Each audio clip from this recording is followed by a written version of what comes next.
Jangan lupa like, komen, dan share YouTube TVRI Bengkulu dan nyalakan loncengnya ya.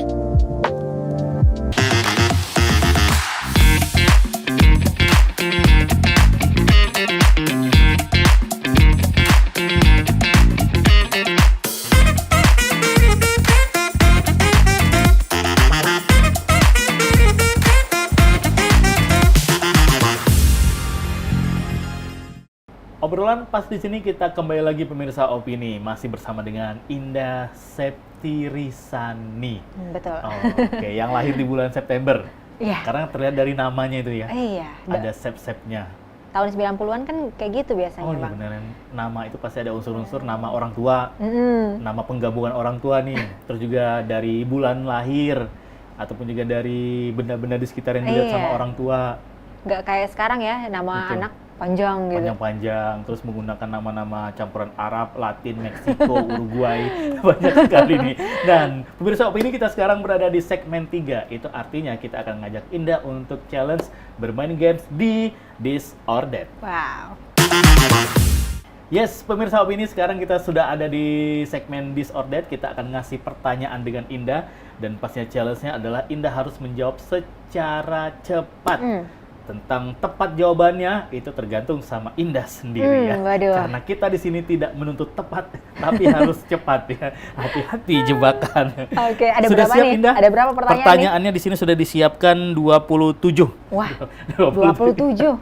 Tapi dari 27 itu hanya beberapa yang kita tanyakan. Oke. Dan Indah langsung saja. Pertanyaan yang pertama nih, Indah. Tegas dalam prinsip atau terbuka untuk berdialog?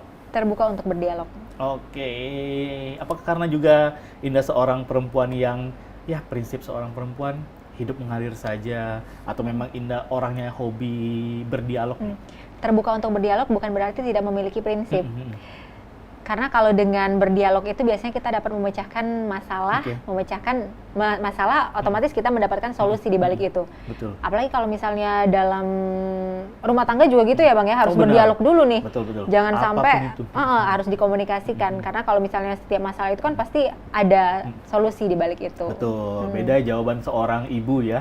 Berdialog sama suami. Wah, hari ini untuk anak makannya apa gitu ya. Harus komunikasi dulu. Harus komunikasi. Oke, itu dia pertanyaan pertama kita. Masih ada pertanyaan lebih lanjut lagi nih. Kita lanjut kembali untuk Indah. Pertanyaan adalah, dekat dengan kelompok seiman atau aktif di ruang lintas agama? Aktif di ruang lintas agama. Oke. Nah, apa yang membuat Indah akhirnya untuk memilih aktif nih di ruang lintas agama, dalam artian kan tidak mengkotak-kotakan agama-agama apapun itu, siapapun teman kita, ayo sama-sama gitu. Karena tidak harus seagama untuk kita mendapatkan aspirasi, inspirasi. Dan kita juga umat beragama yang pastinya kita dituntut untuk menjaga toleransi, menjaga kerukunan beragama, dan tidak memilah-milah apapun agama kepercayaannya masing-masing. Tetapi bukan berarti kita menyerupai suatu kaum itu, kita tetap dengan prinsip agama kita yang mana dianjurkan untuk memiliki nilai-nilai agama, tapi juga bisa untuk merangkul sesama. Dalam mungkin dalam berdiskusi, dalam berdialog, ataupun dalam suatu kelompok organisasi. Oke. Dan itu dia pertanyaan yang kedua sudah dijawab sama Indah, dan kita lanjut pertanyaan berikutnya nih. Ini mengenai media sosial nih. Nah, untuk Indah, lebih baik bicara agama lewat media sosial atau lewat tatap muka langsung? Tergantung sih. Oke.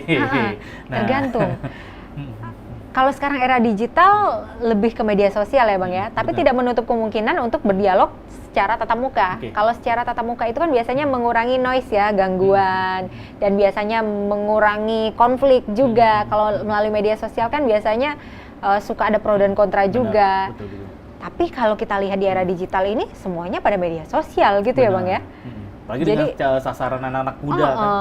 Sesuai konteks, sesuai kondisi gitu. Sesuai kondisi.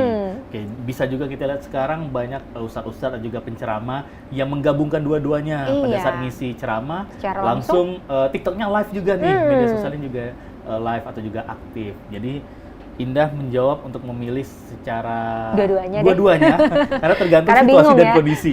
Oke. Nah, kita lanjut pertanyaan berikutnya nih. Pilih ruang aman yang kecil atau ruang dialog yang rawan debat? Ruang dialog yang rawan debat. Oke, perdebatan. Biasanya kita menghindari perdebatan, tapi Indah memilih ruang dialog yang rawan debat. Kenapa Indah alasannya? Rawan debat kan bukan berarti nggak bisa rukun ya Bang ya. Debat dulu, nanti bisa memecahkan masalah, Oke. dapat solusinya, udah deh. Oke, unek-unek atau juga Undangnya sudah bisa Benar. tersampaikan, Oke. sudah bisa apa ya menyambut aspirasi-aspirasi dari masing-masing orang dan menemukan solusi, akhirnya temenan lagi. Oke, benar. Biasanya gitu kalau unek-unek sudah terlampiaskan, sudah tersampaikan, sudah plong gitu Iya. ya. Enak mau bahas apapun lagi berikutnya. Betul. Nah, kita lanjut pertanyaan berikutnya nih. Bangun pemahaman lewat buku atau lewat konten singkat? Bangun pemahaman lewat konten singkat. Oke, ya, karena juga sekarang sudah menjadi Semuanya serba konten ya. serba konten sekarang. Dan Ini konten juga nggak nih? nah betul, ini konten juga Ini nih. konten juga Oke. kan?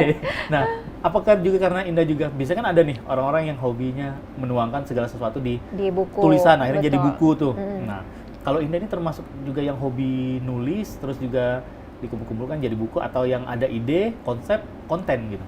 Lebih ke konten. Lebih ke konten. Karena kalau untuk sasarannya di era sekarang itu orang lebih menerima, mencerna melalui konten. Oke. Karena setiap orang tuh kan pasti punya media sosial. Minimal aja Facebook, Instagram gitu ya. Apalagi sekarang TikTok penyebarannya semakin masif ataupun semakin luas dan mudah diterima oleh orang lain. Karena saat ini kan orang bisa, siapapun bisa membuat konten. Benar. Siapapun bisa menyebarkan informasi.